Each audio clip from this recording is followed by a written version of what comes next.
15/4/2015 ஒப்பந்தம் கையெழுத்தாகுது. அந்த ஒப்பந்தத்துல 71 சங்கங்கள் இருக்காங்கல்ல, இன்னைக்கு தொழிற்சங்க தலைவர்கள் இருக்கும் போது ஒரு சங்கத்துக்காரனா அரிசிதர பாபு நம்ம கொடுத்த ஜட்ஜ்மெண்ட்ல 40% கொடுக்கணும்னு தீர்ப்பு சொன்னது. அது 53 அப்ப இருந்தது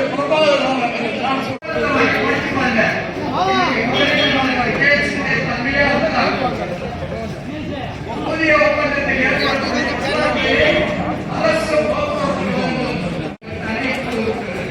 தனியா பேசுவோம், பேச முடியாது, தொழிலாளர்கள் பேச முடியும் என்பதை கூறுவது இன்றைக்கு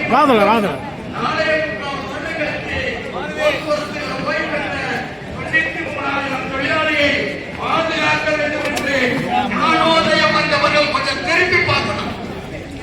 எதுக்கு இந்த ஞானோதயம்?